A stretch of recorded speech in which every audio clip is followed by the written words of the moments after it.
अस्सलाम वालेकुम dear students, उम्मीद है आप सब खैरियत से होंगे। फर्स्ट लेक्चर में हमने समझने की कोशिश की थी कि पीरियोडिक टेबल है कि उसको पीरियोडिक टेबल क्यों बोलते हैं। तो बेटा आज हम स्टार्ट करेंगे हिस्टोरिकल बैकग्राउंड की जो मॉडर्न पीरियोडिक टेबल है ये डेवलप किस तरह से हुआ और इसके पीछे किस किस लोगों की कंट्रीब्यूशन है या फिर इसकी टाइम लाइन क्या है।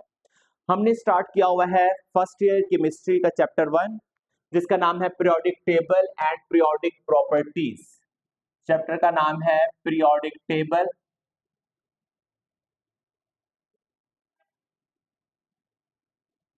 periodic table and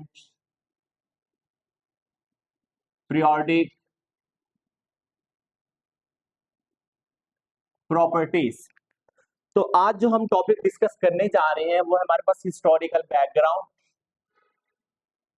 historical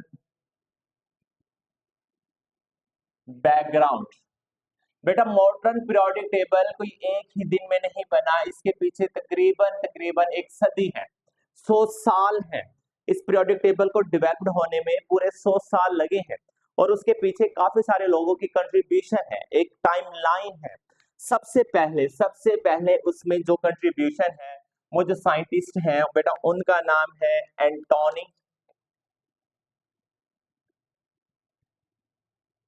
Antony लेवाइजर। Antony लेवाइजर बेटा, एंटोनी लेवाइजर के बाद जो नेक्स्ट कंट्रीब्यूशन है वो है हमारे पास डॉबेरेनर। डॉबेरेनर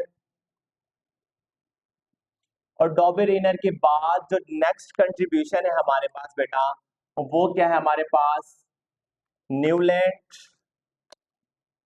एक और साइंटिस्ट थे न्यूलैंड।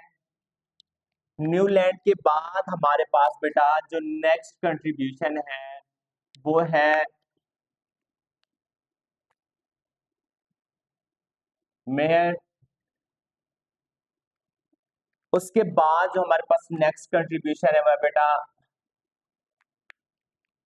मेंडेलीव।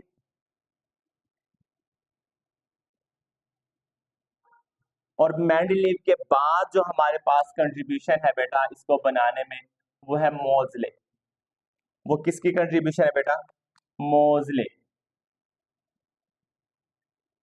मोजले। तो सबसे पहले एंटोनी लेवाइजर की अगर हम बात करें बेटा, Antoine Lavoisier in 18th century in 18th century Antoine Lavoisier classify the known elements. जो उस वक्त एलिमेंट्स मौजूद थे उसको इसने क्लासिफाई किया किस कैटेगरी में? Into metals and non metals. Metals and non metals बेटा, ये पहली क्लासिफिकेशन थी एलिमेंट्स की। और आपसे ये एमसीक्यूज में पूछा जा सकता है कि एलिमेंट्स को मेटल और नॉन मेटल में किसने क्लासिफाई किया? तो बेटा आपका आंसर क्या होना चाहिए? एंटोनी लिवाइजर ने। एंटोनी लिवाइजर ने। और ये फर्स्ट अटेम्प्ट थी। फर्स्ट अटेम्प्ट थी तो हम लिख सकते हैं बेटा इट वाज फर्स्ट अटेम्प्ट। ये पहली अटेम्प्ट थी। किस चीज की पहली अटेम्प्ट थी बेटा? To classify elements. एलिमेंट्स की क्लासिफिकेशन करने की बेटा it was first attempt to classify बेटा एलिमेंट्स। उसके बाद बेटा हमारे पास जो काम है बेटा वो हमारे पास जो नेक्स्ट वर्क है बेटा वो है डॉबेरेनर का। डॉबेरेनर का जो काम है वो पहचाना जाता है डॉबेरेनर ट्राइएड्स के नाम से। किस नाम से बेटा? डॉबेरेनर। डॉबेरेनर ट्राइएड्स। ट्राइएड्स लफ्ज का मतलब बेटा क्या है? Group of three. ट्राइएड लफ्ज का मतलब क्या बेटा? Group of three. Group of three.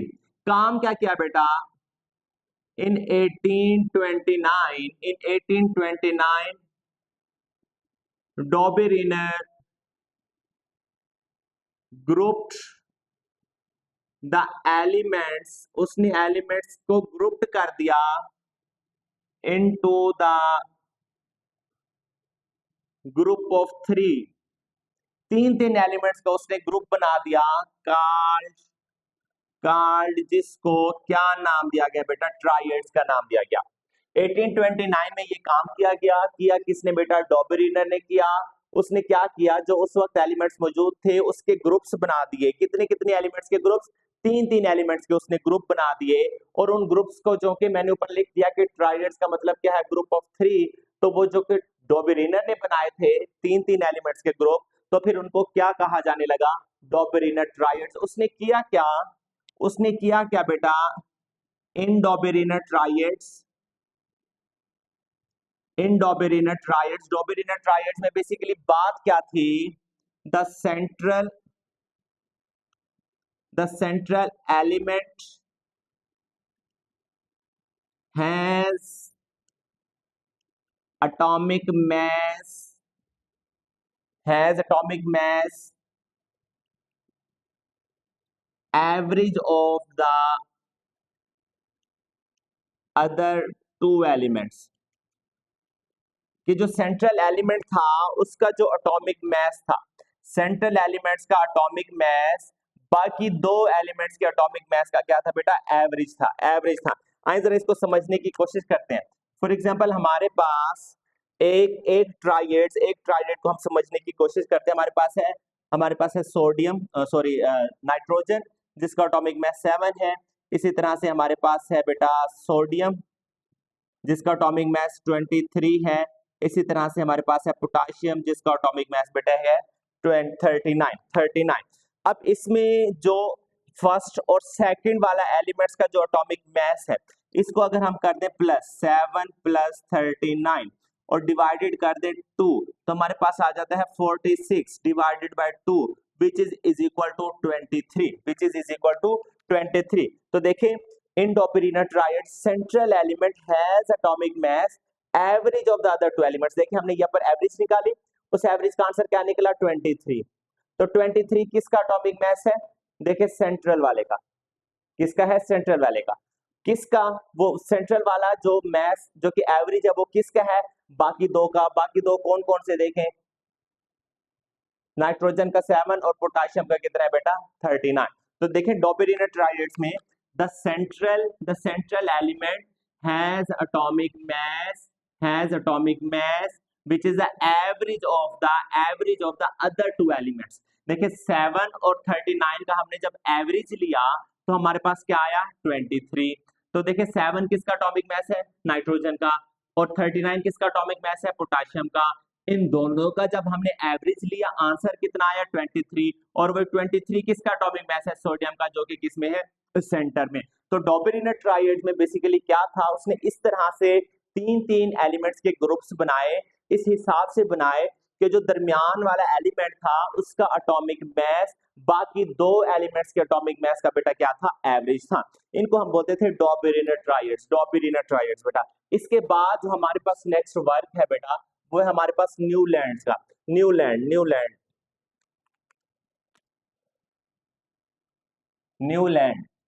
और न्यूलैंड ने जो काम किया उस काम को हम क्या बोलते हैं, उस काम को हम बोलते हैं न्यूलैंड ऑक्टेव्स। क्या बोलते हैं बेटा, न्यूलैंड ऑक्टेव्स। मैं यहां पर लिख देता हूं, न्यूलैंड ऑक्टेव्स। बेटा ऑक्टेव्स किसको बोलते हैं, जिस तरह से ट्राइएड ग्रुप ऑफ 3 को बोलते थे, इस तरह ऑक्टेव्स भी बेटा हम किसको बोलते हैं, ग्रुप ऑफ 8 को बोलते हैं बेटा, ग्रुप ऑफ 8 को बोलते हैं, 8 को बोलते हैं बेटा। ये काम कब किया गया, इन 1862 न्यूलैंड ने अरेंज एलिमेंट्स, उसने एलिमेंट्स को अरेंज किया इनटू ग्रुप ऑफ 8। उसने एलिमेंट्स के 8 के ग्रुप बना दिया, 8 ग्रुप का, 8 एलिमेंट्स का एक ग्रुप, फिर 8 एलिमेंट का दूसरा ग्रुप, और फिर 8 एलिमेंट का दूसरा ग्रुप। And suggest that there is there is repetition in properties of every eighth element, कि हर आठवें एलिमेंट की प्रॉपर्टीज में क्या होगी, रेपिटेशन होगी। तो उसने अपने बेसिकली इस काम को म्यूजिकल नोट्स से कंपेयर किया था कि म्यूजिकल नोट्स में जैसे खास वक्फे के बाद दोबारा वही सुर रिपीट होता है, तो इसी तरह से उसने कहा कि खास वक्फे के बाद 8-8 के वक्फे के बाद जो अगला एलिमेंट आएगा उसकी प्रॉपर्टीज पहले वाले से क्या होती होंगी, मिलती जुलती हैं। उसने इस बात को मद्देनजर रख के 8-8 एलिमेंट्स के ग्रुप्स बना दिए और उन 8-8 एलिमेंट्स के ग्रुप्स को क्या बोला जाता था बेटा, न्यूलैंड ऑक्टेव्स बोला जाता था, न्यूलैंड ऑक्टेव्स। बेटा इसके बाद जो नेक्स्ट काम किया गया, वो नेक्स्ट काम किया बेटा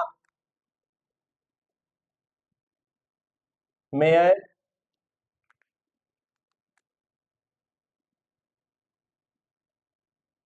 बेटा इसने क्या किया, इसने बड़ा ही जबरदस्त काम किया और इसके काम को कहा जाता था Lothar Meyer curves. Lothar Meyer curves, इसने कुछ एलिमेंट्स के कर्व्स बनाए और वो कर्व्स इसने किस तरह से बनाए, he found relationship between atomic masses of elements के एटॉमिक मैसेज के दरमियान एंड देयर वॉल्यूम। उसने एटॉमिक मैसेज और उनके वॉल्यूम्स के दरमियान में कुछ ताल्लुक फाइंड करने की कोशिश की। इसने बेसिकली किया क्या बेटा, इसने कर्व्स कुछ बनाए और कर्व्स उसने ग्राफ की फॉर्म में उसने प्रेजेंट किए और उसमें उसने एक्स एक्सिस पर क्या ले लिया, उसने एक्स एक्सिस पर ले लिया एटॉमिक वेट और वाई एक्सिस पर उसने क्या ले लिया बेटा, वॉल्यूम। वॉल्यूम का यूनिट क्या होता है बेटा, सेंटीमीटर क्यूब, ये वॉल्यूम। और यहां पर उसने इसको 20, 40, 60, 80, 100 या 120 व्हाट्सएवर जो भी बेटा आगे चलते चले जाएं, और एक्स एक्सिस पे 10, 20, 30, 40, 50 और बेटा 60। उसने क्या देखा, उसने ये देखा कि फॉर एग्जांपल कोई एलिमेंट्स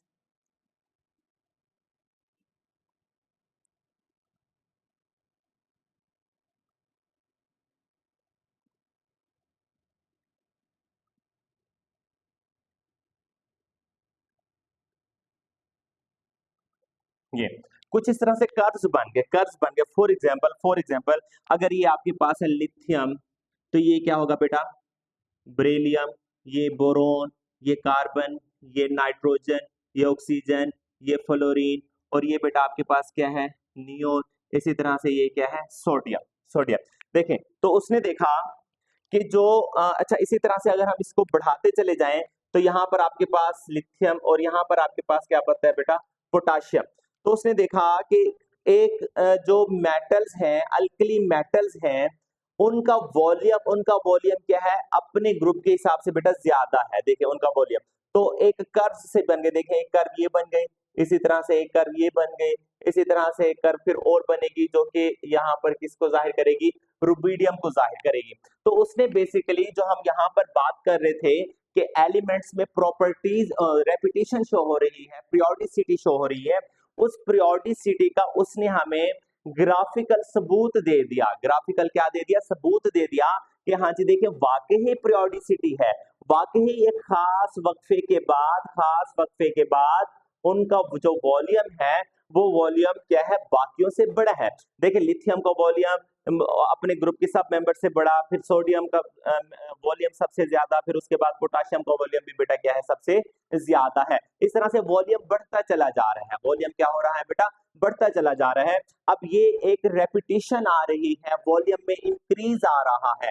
इस रेपिटेशन को उसने ग्राफ बना के हमें बता दिया और उस ग्राफ में कुछ कर्व्स बन गई थी, ये देखें जिस तरह से मैंने कर्व्स बनाए, और इसी कर्व्स को फिर बेटा उसी के नाम से पहचाना जाता है जो कि क्या कहलाते हैं बेटा, Luther mayor curves, Luther mayor curves. ये तो बेटा काम था इसका लूथर मेयर कर्व्स। इसके बाद जो हमारे पास जो नेक्स्ट साइंटिस्ट थे उनका नाम बेटा हमारे पास क्या है बेटा, डिमिट्री मेंडलीव्स, डिमिट्री मेंडलीव्स जी। उनका काम देखते हैं कि डिमिट्री मेंडलीव्स ने पीरियोडिक टेबल को बनाने में क्या किरदार अदा किया बेटा, डिमिट्री मेंडलीव, डिमिट्री मेंडलीव। बेटा डिमिट्री मेंडलीव ने क्या किया, आइए जरा देखते हैं। डिमिट्री मेंडलीव ने जो काम किया उसको हम बोलते हैं Mendeleev's periodic table, Mendeleev periodic table, Mendeleev periodic table बेटा in 1869 Dmitry Mendeleev arranged the elements, उसने एलिमेंट्स को अरेंज किया, अरेंज द एलिमेंट्स किस बेस पे, on the basis of increasing atomic masses. उसने एलिमेंट्स को अरेंज किया उनके बढ़ते हुए एटॉमिक मैसेस की बेस पर, किस बेस पर, बढ़ते हुए एटॉमिक मैसेस की बेस पर। तो बेटा फिर फायदा क्या हुआ, फॉर्चुनेटली एलिमेंट्स विद सिमिलर, ऐसे एलिमेंट्स विद सिमिलर प्रॉपर्टीज, जिनकी प्रॉपर्टीज एक दूसरे से मिलती जुलती थी, elements with similar properties placed या फिर अलाइन इन सेम कॉलम, वो एलिमेंट्स एक ही कॉलम में आते चले गए। ऐसे एलिमेंट्स जिनकी प्रॉपर्टी सिमिलर थी वो किस कॉलम में आते चले गए, सेम ही कॉलम में। जैसे कि फॉर एग्जांपल एक कॉलम अगर मैं आपको यहाँ पर बना के दिखाऊं, हमारे पास लिथियम, सोडियम, पोटाशियम, रुबिडियम और ये बेटा सीजियम, ये देखिए ये एक कॉलम है। इसी तरह से इस काम से फॉर्चुनेटली ये हुआ कि elements with similar properties placed in the same column. बेटा ये काम था मेंडलीव्स का जो कि उसने 1869 में किया। लेकिन इसके काम और इसने किया क्या, ही लेफ्ट स्पेसेस, ही लेफ्ट स्पेसेस, उसने खाली जगह छोड़ दी अपने पीरियोडिक टेबल में, किन के लिए, फॉर अनडिस्कवर्ड, अनडिस्कवर्ड एलिमेंट्स, और ऐसे एलिमेंट्स के लिए उसने जगह छोड़ दी जो एलिमेंट्स अभी डिस्कवर्ड भी नहीं हुए थे। ये काम था डिमिट्री मेंडलीव का। इस केस में बेटा जो लास्ट वर्क किया गया, जो आखिरी काम किया गया बेटा, वो आखिरी काम किसने किया, वो आखिरी काम किया था बेटा मोजले ने। मोजले बेटा, मोजले बेसिकली मोजले और उसका एक कोलीग था, उन दोनों ने ये काम किया। उन्होंने क्या किया, उन्होंने एलिमेंट्स के एटॉमिक नंबर फाइंड करने की कोशिश की। मुख्तलिफ एलिमेंट्स के क्या किए, एटॉमिक नंबर फाइंड करने की कोशिश की। किस टेक्निक से, एक्सरे स्पेक्ट्रोस्कोपी की टेक्निक से बेटा। वर्क ऑफ मोजले, आइए जी जरा वो देख लेते हैं कि मोजले ने क्या काम किया।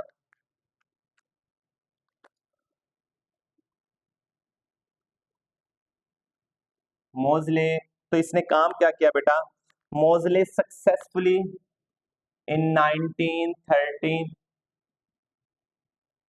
मोजले सक्सेसफुली डिटरमिन, क्या डिटरमिन किया, the atomic number, the atomic numbers of elements, elements के एटॉमिक नंबर्स को डिटरमिन किया कैसे, through X-ray emission, X-ray emission spectroscopy,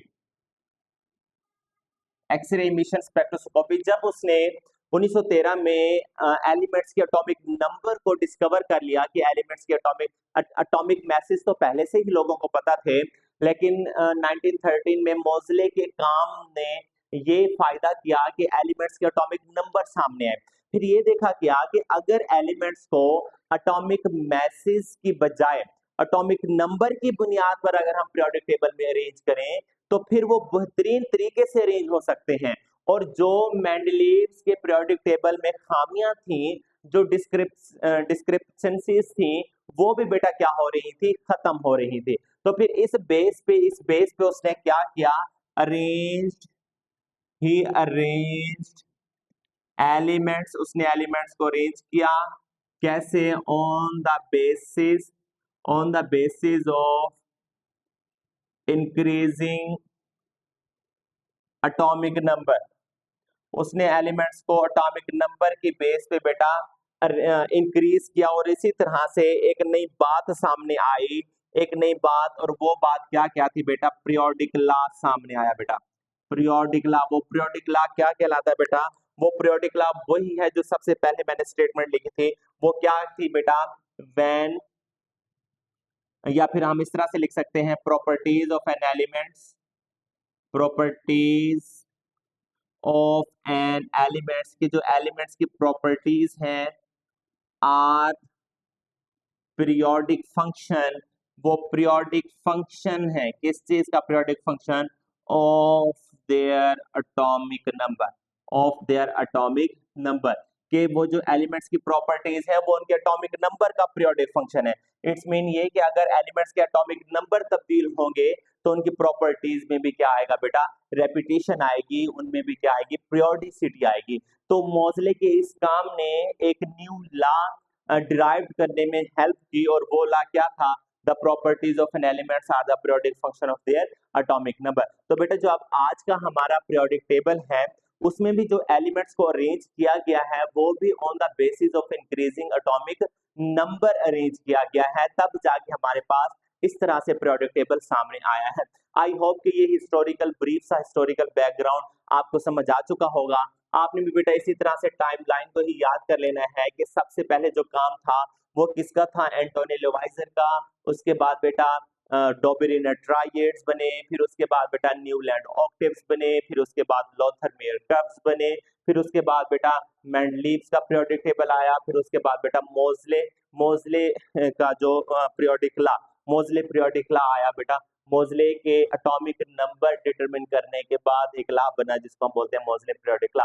इंशाल्लाह नेक्स्ट लेक्चर में हम डिस्कस करेंगे जो हमारा नेक्स्ट टॉपिक है।